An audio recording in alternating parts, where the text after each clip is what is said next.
Qadrdonlarim, iloji bo'lsa azizlarim shu videoni oxirigacha ko'raylik azizlarim mana. Iltimos sizlardan. Darrov o'tkazib yuborishga shoshilmasdan oxirigacha Xudo uchun, Alloh uchun ko'raylik azizlarim. Ikkita aka-uka bo'lgan ekan.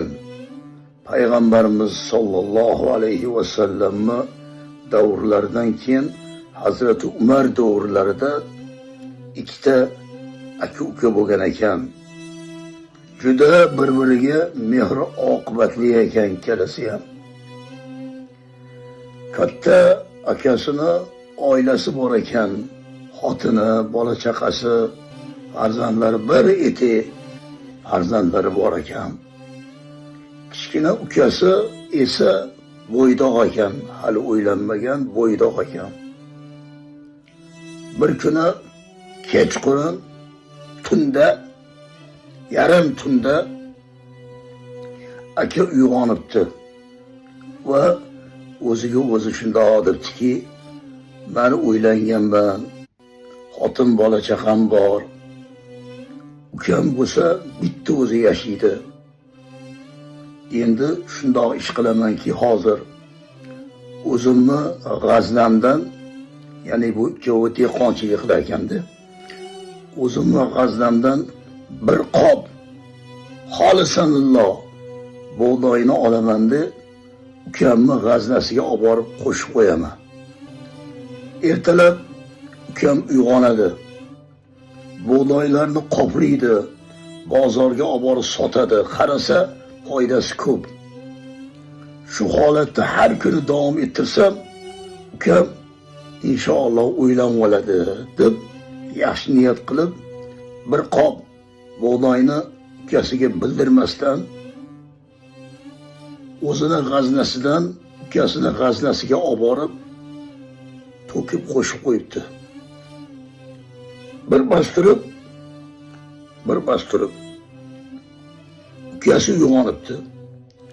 Ukasi uyg'onib, men bitta kosa ovqatga qornim to'yadi. Ukamni, ya'ni akamni 6 ta farzandi bor. Qiyin, akamga qiyin deb borib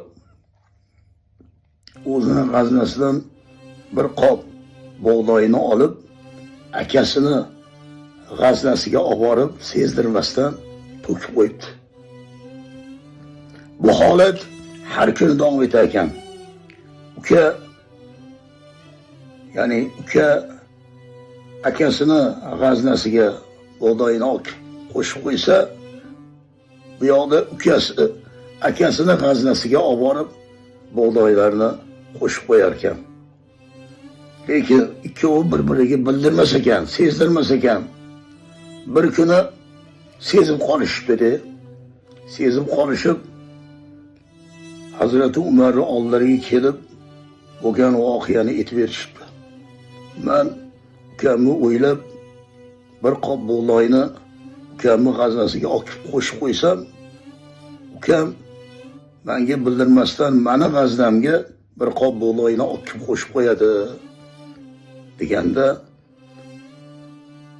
Hazrati Umar roziyallohu anhu xursand bo'lib duo qilgan ekanlar. Oqibatlaringga ko'z tegmasin, oqibatlaringga. Ilohim ikkovingni ham g'azningga Allohim barakasini bersin deb duo qilganlarida aka bilan ukani g'aznasi bir umr kamaymagan ekan azizlarim mana. Ana oqibat, ana ahillik azizlarim mana. Kim kimni yaxshi ko'rsa, Allohning jannatida o'sha odam bilan birga bo'ladi degan payg'ambarimizning muborak hadislari bor azizlarim mana. Joninglar sog' bo'lsin. Hammalarni Alloh uchun yaxshi ko'raman qadrdonlarim mana.